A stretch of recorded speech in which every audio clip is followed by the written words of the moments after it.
নমস্কার বন্ধুরা, সবাই নিশ্চয়ই খুব ভালো আছেন। সহেলি ফ্রেন্ডস ফরএভারের একটি নতুন ব্লগে আপনাদের সকলকে স্বাগত জানাই। প্রতিবারই বেড়াতে যাই হয় পাহাড়, না হলে সমুদ্র অথবা বনে জঙ্গলে। এবার ঠিক করেছিলাম ঝরঝর ঝর্ণা দেখতে যাব। তাই চলে গেলাম আমাদের প্রতিবেশী রাজ্য ঝাড়খণ্ডে।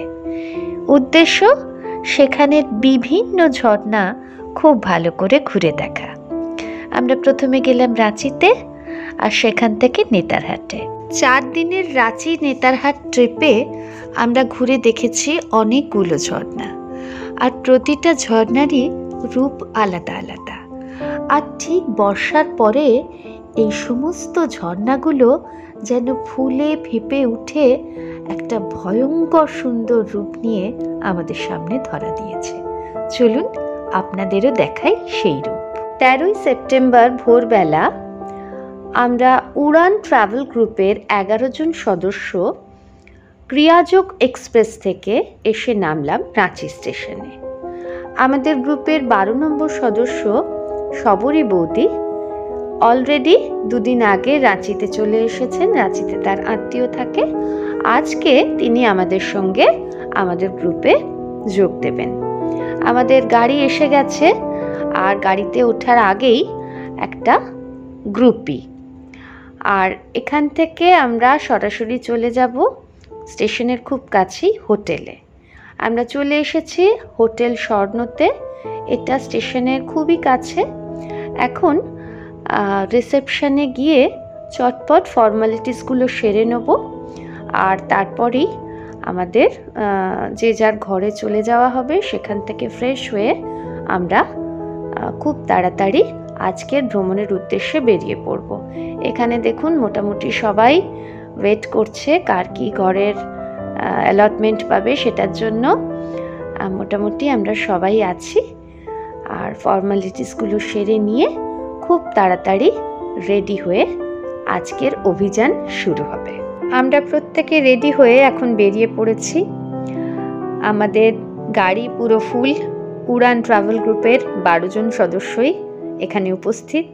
আর আজকে আমরা সারা দিন রাঁচির বিভিন্ন দর্শনীয় জায়গাগুলো ঘুরে দেখব। আর তার মধ্যে অতি অবশ্যই একটা ফলস তো আছেই। ওই যে আমাদের গাড়ির সামনে বসেছে আমাদের ক্যাপ্টেন নিবেদিতা। আর আজকের আবহাওয়া বেশ রৌদ্রোজ্জ্বল বলা যায়। গরমও ভালোই আছে, তবে বেড়ানোর আনন্দে সেইটাকে উপেক্ষা করা যেতেই পারে। সামনে দেখতে পাচ্ছি ফিতের মতো চওড়া রাস্তা, ভারী সুন্দর লাগছে। আর দূর থেকে দেখা যাচ্ছে পাহাড়ের সিলুয়েট। ওই যে ছোটনাগপুর মালভূমি, সেটা জানান দিচ্ছে এই ছোট ছোট পাথুরে পাহাড়গুলো। আর দেখতে দেখতেই আমরা চলে এসেছি পাত্রাতু ভ্যালির কাছে। দেখুন দূর থেকে পাহাড়ের রেঞ্জ চোখে পড়ছে, আর রাস্তা ঘুরে ঘুরে নেমে গেছে নিচের দিকে। চলুন ঘুরে দেখি পাত্রাতু। আমাদের গাড়িটা এসে দাঁড়ালো পথের একটা বাঁকে। এই বাঁকের মুখটাতেই একটা সুন্দর কেয়ারি করা বাগান, চমৎকার লাগছে। আর রাস্তাগুলো চওড়া, পিচ ঢালা, আর পাহাড়ের উপর থেকে নিচের দিকে এঁকে বেঁকে নেমে গেছে। এই জায়গাটা থেকে দেখতে পাচ্ছি দূরে পুরো ভ্যালিটা, পরিষ্কার পাহাড়ের রেঞ্জগুলো চোখে পড়ছে এঁকে বেঁকে নেমে যাওয়া নিচের দিকে রাস্তাগুলো। আর দেখতে পাচ্ছি দূরে পাত্রাতু লেক, ওই যে দেখুন। কিন্তু বেশ খানিকটা ঝাপসা লাগছে, মেঘ আছে বলে। তবু যতটুকু দেখা যাচ্ছে তাতেই মন ভরে উঠেছে। দেখুন গাড়িগুলো কেমন এঁকে বেঁকে নিচের দিকে নেমে যাচ্ছে। চোখের সামনে যদি এইরকম একটা অপূর্ব দৃশ্য থাকে, তাহলে ছবি না তুলে কি থাকা যায়? আমাদের 2 ছবি শিকারী চন্দনা নিবেদিতা তুলে নিল প্রচুর ছবি। দূরে এক জায়গায় চোখে পড়ল, লেখা আছে আই লাভ পাত্রাতু ভ্যালি। এই লেখাকে সাক্ষী রেখে আমাদের লেডিস গ্রুপের একটা গ্রুপই তুলে নেওয়া হলো। এইবার আমরা পাত্রাতু ভ্যালিকে বিদায় জানিয়ে আস্তে আস্তে নিচের দিকে নামব। এই রাস্তাটা এঁকে বেঁকে পাহাড় কেটে নিচে নেমে গেছে, আর এই রাস্তাটা দিয়ে যেতে যেতে বারবারই মনে পড়ছে সিকিমের জুলুকের কথা, যেখানে এই ধরনেরই রাস্তা বারবার পাহাড় দিয়ে এঁকে বেঁকে নিচে নেমে গিয়ে বারবার হেয়ারপিন ব্যান্ড তৈরি করে একটা জিগজ্যাগ ওয়ে দেখায়। সেই ছবিটা বারবার মনের ভেসে উঠছে। সত্যি কি চমৎকার লাগছে এই রাস্তাটা দিয়ে যেতে। পাহাড়ের প্যাঁচগুলো একে একে ঘুরছি আর মন ভরে যাচ্ছে। দূরে ভ্যালিটাও চোখে পড়ছে, কি সুন্দর দেখুন, আহা অপূর্ব। আমরা এই পাহাড়ি পথ ধরে ক্রমশ নিচের দিকে নেমে যাচ্ছি। আমরা এখন দেখতে যাব পাত্রাতু লেকটা, যেটা ওই উপর থেকে আপনাদের দেখিয়েছিলাম। এখন চলে এসেছি পাত্রাতু লেক রিসর্টে। এখানে ঢুকতে গেলে প্রথমেই টিকিট কেটে নিতে হয়। আমাদের টিকিট কাটা হয়ে গেছে। এখন এই দরজা দিয়ে আমরা ভিতরে প্রবেশ করব।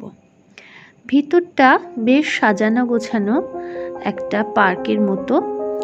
এখানে বাচ্চাদের খেলার জন্য বেশ কিছু উপকরণ আছে, আর সঙ্গে আছে খুব সাজানো একটা বাগান। বিভিন্ন দিকে রাস্তাগুলো চলে গেছে। রাস্তাটা সবই মোটামুটি ওই লেকের ধারে গিয়েই শেষ হয়েছে। চারপাশটা খুব সুন্দর করে সাজানো, আর ওই সামনের দিকে দেখতে পাচ্ছেন লেকটা। এই পাত্রাতু লেকটা ভীষণই বড়। দূর থেকে দেখলে বেশ মনে হয় একটা সাগর। আর এখানে ছবি তোলার একটা চমৎকার সুযোগ। আর দূরে একটা দ্বীপের মতো আছে, ওই দ্বীপটাতে এখান থেকে বোটিং করে যাওয়া যায়। লেকের ধারে আমরাও কিছু গ্রুপ ফটো তুলে নিলাম। আর লেক রিসর্টের ঠিক বাইরেটায় খুব সুন্দর একটা কাশবন, জানান দিচ্ছে এখন শরৎকাল, পুজো এসে গেছে। এরপর আমরা এগিয়ে চলেছি আমাদের পরবর্তী গন্তব্যের দিকে। তবে এই রাস্তাটা দেখুন, কি অপূর্ব। রাস্তার দুধারে কাশের সারি, প্রকৃতি নিজে হাতে সমস্তটা সাজিয়ে দিয়েছে। আর এই চওড়া রাস্তা, দুধারে কাশের সারি, আকাশটা একটু মেঘলা, পুরো রাস্তাটা মনে হচ্ছে বিদেশের কোনো রাস্তা। সত্যি মনটা ভরে যাচ্ছে। এই রকম রাস্তা দিয়ে যেতে গেলে চলার আনন্দটাই কয়েক গুণ বেড়ে যায়। এখন আমরা চলে এসেছি রাজারাপ্পায়। রাজারাপ্পা 51টি সতীপীঠের অন্যতম একটি পীঠ। কথিত আছে এখানে সতীর ছিন্ন মস্তক পতিত হয়েছিল। রাজারাপ্পায় তাই দেবী ছিন্ন মস্তা পূজিতা হন। বাইরের ফটক দিয়ে ঢুকে আমরা মূল মন্দিরের দিকে এগিয়ে যাচ্ছি। সামনেই এখানে যজ্ঞ অনুষ্ঠিত হচ্ছে দেখতে পেলাম। ওই যে মূল মন্দিরের চূড়া। যারা পুজো দেবেন তারা পুজোর ডালি হাতে মূল মন্দিরের ভিতরে প্রবেশ করেছেন। একদম ভিতরে ছবি তোলা নিষিদ্ধ, তাই আমরা বাইরে আছি। দেখতে পাচ্ছেন পুরো মন্দিরের কিন্তু খুব উজ্জ্বল রঙের উপস্থিতি। লাল, নীল, গোল্ডেন ইয়েলো, এই রকম উজ্জ্বল রং দিয়ে পুরো মন্দিরটা সাজানো। মন্দিরের পিছনে বয়ে চলেছে দামোদর আর ভৈরবী নদী।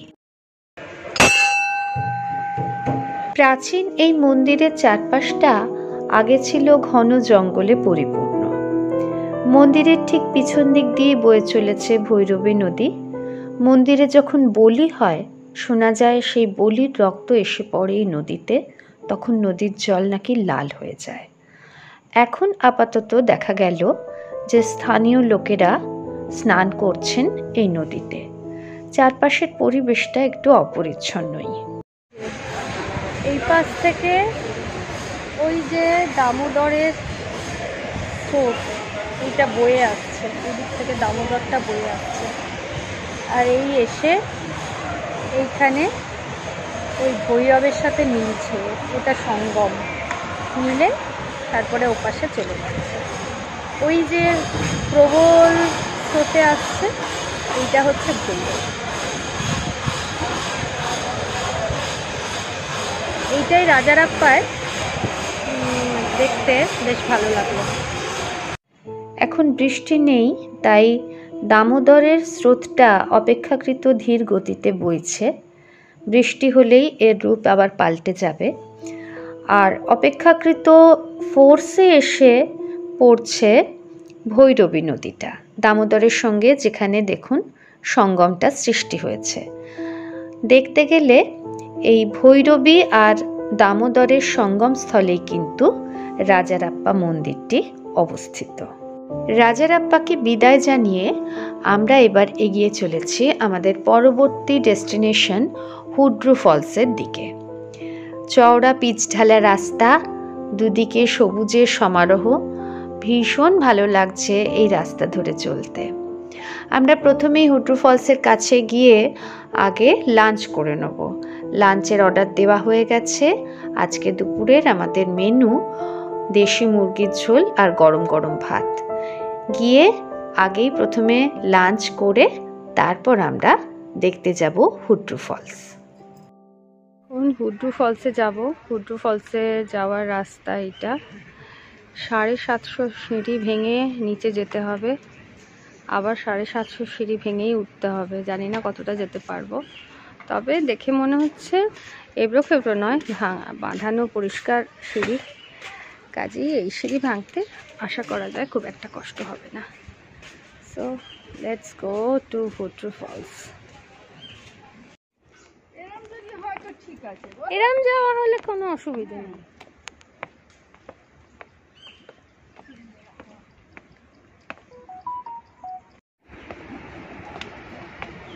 আমরা গুনিনি এখনো কত আমরা পেরিয়ে এলাম। 100 পেরোলাম না? 100 পেরোইনি। না 50-60 মতো পেরিয়ে গেছে। একটা স্লোপিং টাইপের থাকলে, হ্যাঁ স্লোপিং থাকলে, আচ্ছা সেই যখন করলি একটা তো স্লোপিংই করতে পারতিস। স্লোপিং কর না, হ্যাঁ সিঁড়ি করলি।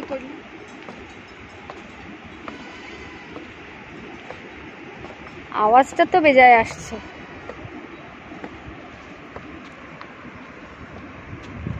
দেখো দেখে, ওই যে হচ্ছে না, ওই যে ধোঁয়াধার, ওই কতটা যেতে হবে? হ্যাঁ যেতে হবে। এই যে উরি বাবা, অতটা? চলো।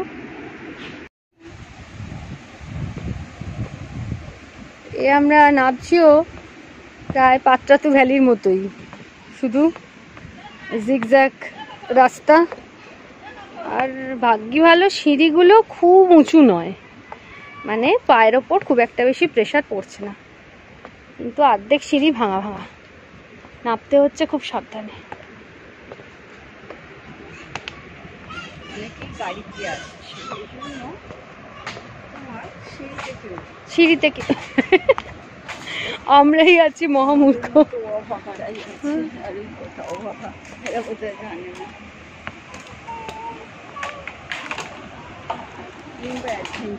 মাঝে মাঝে একটু রেস্ট নেওয়ার জায়গা।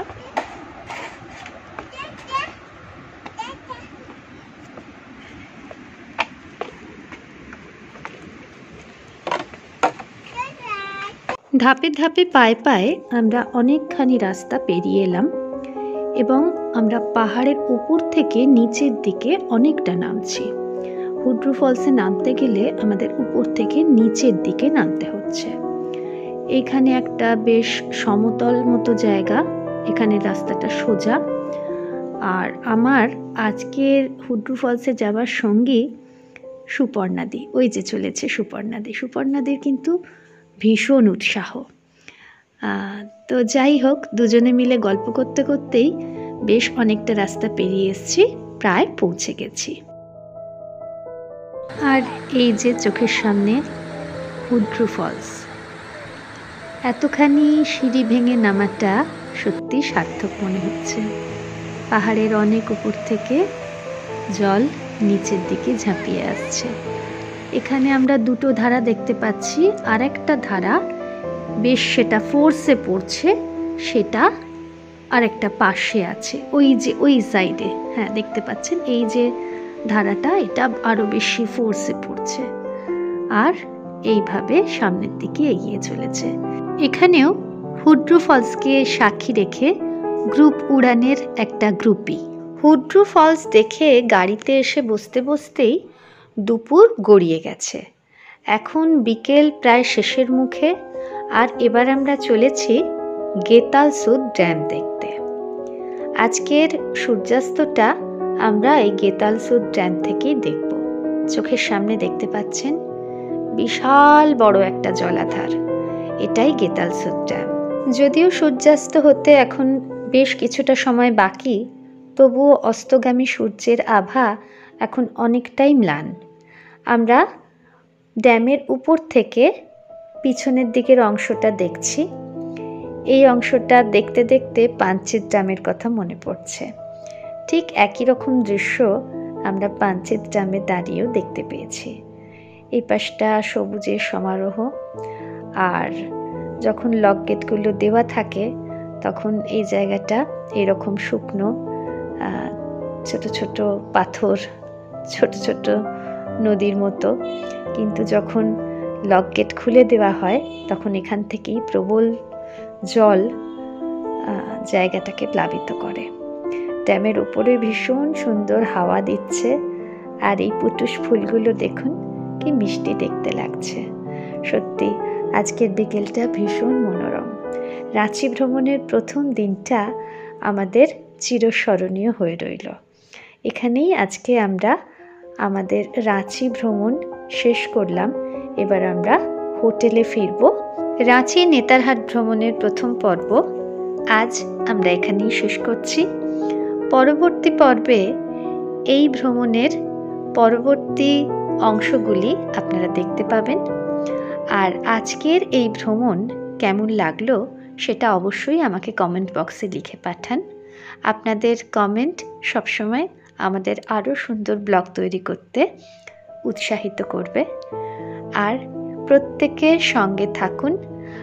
চ্যানেলটি যদি ভালো লাগে তাহলে সাবস্ক্রাইব করে লাইক, কমেন্ট, শেয়ার করে আমাদের সঙ্গে থাকবেন। সবাই ভালো থাকুন, সুস্থ থাকুন, বেড়াতে থাকুন।